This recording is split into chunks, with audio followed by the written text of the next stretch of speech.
Good morning students. BDML शिक्षण संस्थान की ज्योग्राफी ऑनलाइन क्लास में सभी विद्यार्थियों का स्वागत। बच्चों, आज से जो पूर्व की कक्षा थी उसमें हमने जल संसाधनों की बात की थी कि जल संसाधन धरातली जल संसाधन में तालाब, नहरें, झील आदि थी। भूमिगत जल संसाधनों में नल, कूप, कुएं आदि माने गए थे। अब बात करते जल संसाधनों का उपयोग। जल संसाधनों का उपयोग बताया था कि दो तरीके से होता है, हानिकारक भी होता है, लाभकारी भी होता है। पर हानिकारक जो स्थिति को वैज्ञानिक विधियों द्वारा लाभकारी स्थिति में बदल दिया, क्योंकि जैसे जैसे नदियों की बाढ़ की स्थिति बन जाती है तो वहां बांध बनाकर सुखमय जीवन जीने की व्यतीत कहते हैं। जब उसका उपयोग करना होता है तब उस क्षेत्र को छोड़ देते हैं। एक बात थी कि जहां सामान्य से कम गहराई पर जल स्तर होता है वहां नलकूप और कुओं को विकास किया जाता है। इनके अलावा तो टॉपिक अपना जल का उपयोग।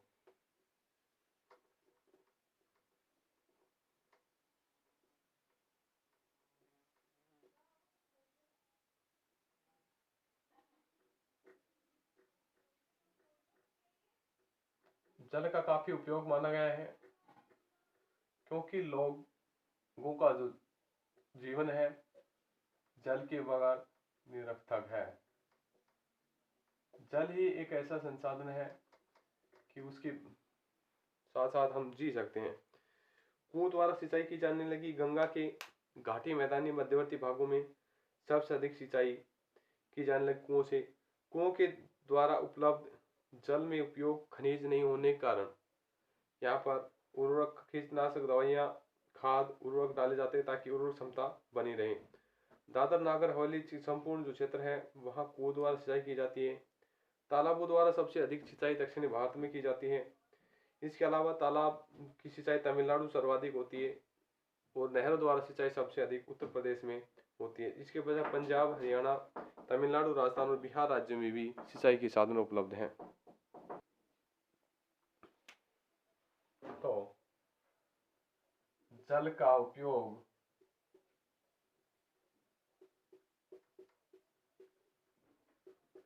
जल हमारे लिए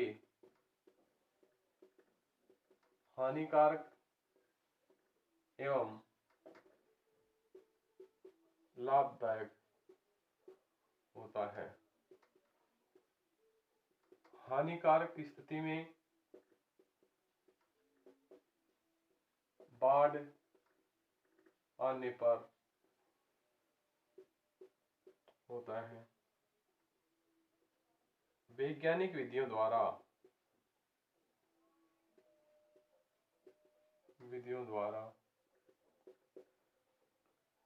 इसे लाभकारी बनाया है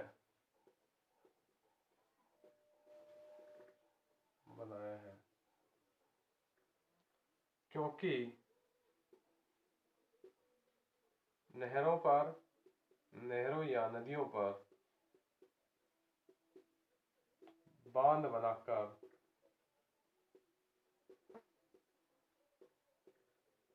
उनके जल का प्रयोग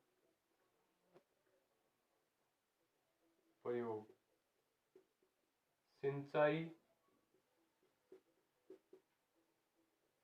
पेयजल के रूप में होने लगा है। साथ ही कम गहराई वाले जल स्तर के भाग में नलकूप व कुओं द्वारा सिंचाई की जा रही है।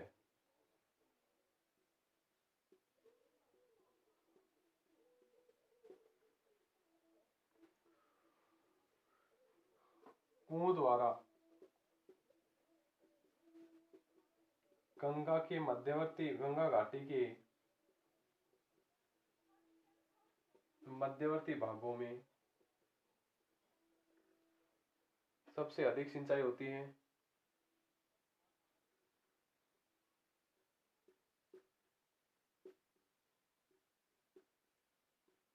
सिंचाई होती है। कुओं द्वारा जो उपलब्ध है जल है उसमें खनिज पदार्थ न होने के कारण उसमें खाद और उर्वरक डाले जाते हैं। कुओं द्वारा जल में खनिज पदार्थ न होने के कारण इनमें खाद उर्वरक डाले जाते हैं ताकि ताकि भूमि की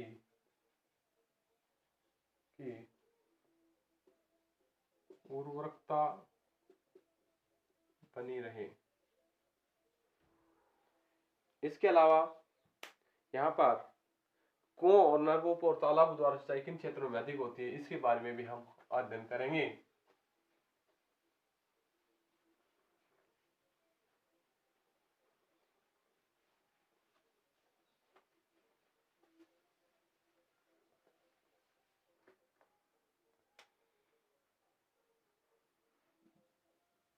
दादरा नगर हवेली के क्षेत्रों में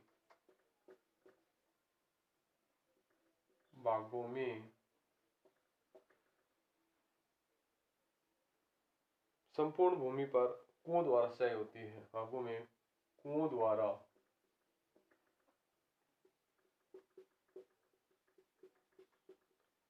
सिंचाई की जाती है। इनके अलावा तालाबों सर्वाधिक सिंचाई दक्षिण भारत में होती है।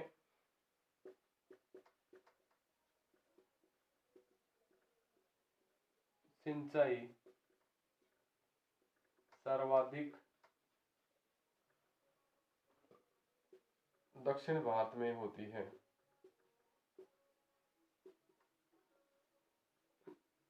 दक्षिण भारत में होती है।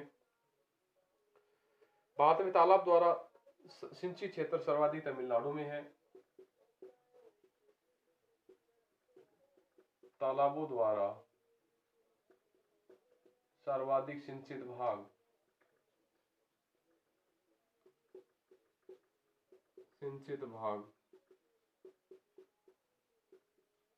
तमिलनाडु में है।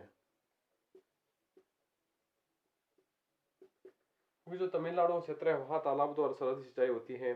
नहरों द्वारा सर्वाधिक सिंचाई एमपी में होती है। यूपी में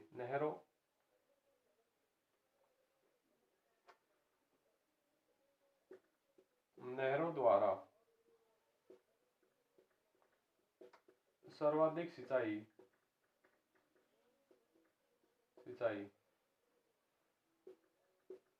उत्तर प्रदेश में होती है। इनके अलावा पश्चात पंजाब, हरियाणा, तमिलनाडु, राजस्थान और बिहार में भी नहरों से सिंचाई होने लगी है। नहरों से सिंचाई होने लगी है। सागरों का जल खारा होता है। इसका उपयोग मानव कार्यकलापों की दृष्टि से सीमित होता है। समुद्रों में मछलियों के लिए के अतिरिक्त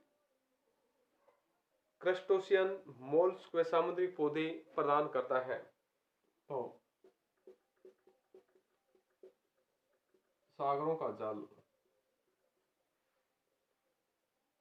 खारा होता है।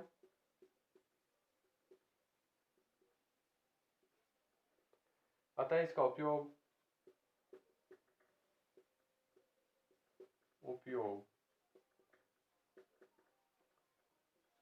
सीमित मानव कार्यकलापों में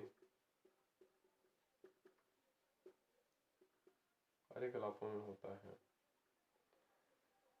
समुद्र से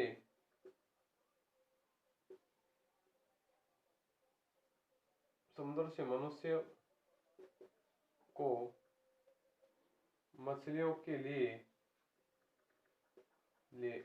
अतिरिक्त क्रस्टोशियन अतिरिक्त होता है। क्रस्टोशियन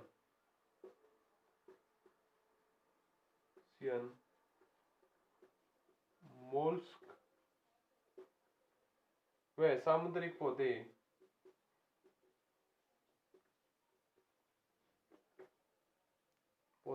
प्रदान होते हैं। आज जल की मांग के कारण मत्स्य उद्योग संभव हो पाया है। यहाँ आज जल की अधिक संभावना के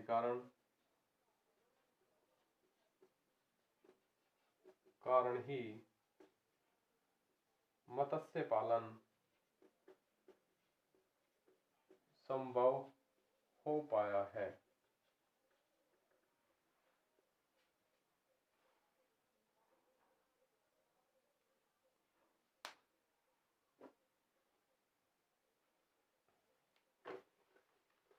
अब है जल संसाधनों का संरक्षण।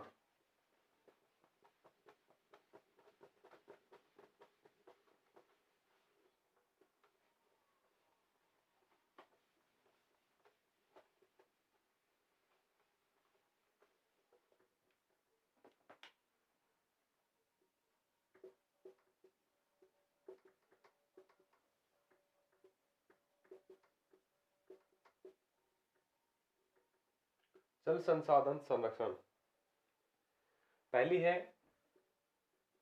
बड़ी और मध्यम सिंचाई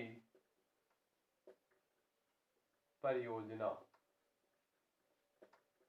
बड़ी एवं मध्यम सिंचाई परियोजना 2000 से 10,000 हेक्टेयर के बीच क्षेत्रों में मध्यम सिंचाई परियोजना है तथा इसके अधिक क्षेत्रों में बड़ी परियोजना कहलाती है। 2000 से 10,000 के मध्य हेक्टेयर में मध्यम सिंचाई परियोजना है।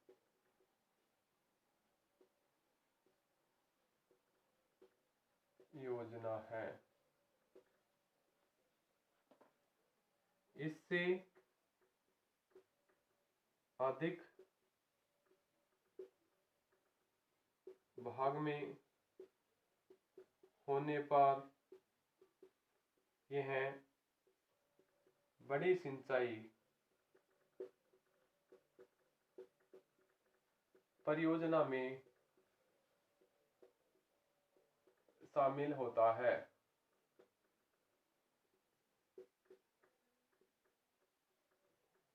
यहां तक तो मध्यम में आता है, इसके बाद ये बड़ी सिंचाई परियोजना में शामिल हो जाता है। 10वीं पंचवर्षीय योजना के आधार पर 162 बड़ी और 221 मध्यम सिंचाई परियोजना है। 10वीं पंचवर्षीय योजना के अनुसार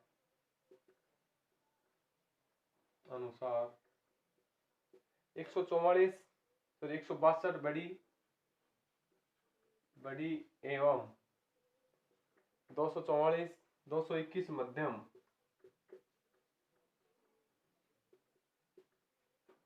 परियोजनाएं हैं। अब इसकी दूसरी स्थिति आती है जल संसाधनों का विकास तथा प्रबंधन।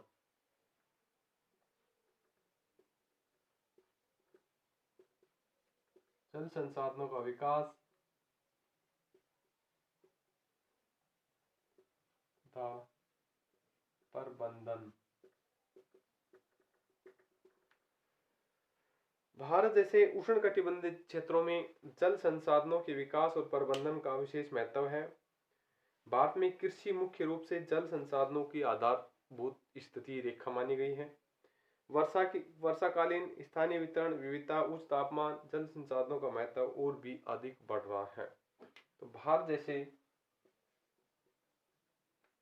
जैसे उष्ण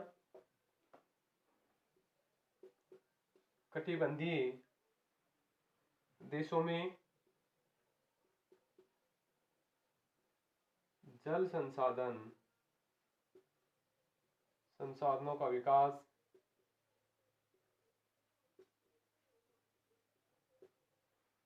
तथा प्रबंधन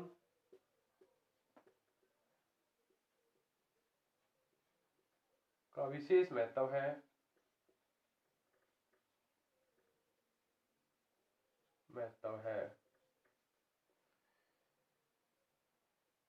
भारत में कृषि विकास हेतु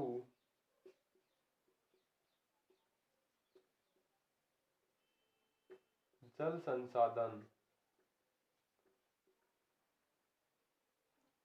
संसाधनों पर आधारित है।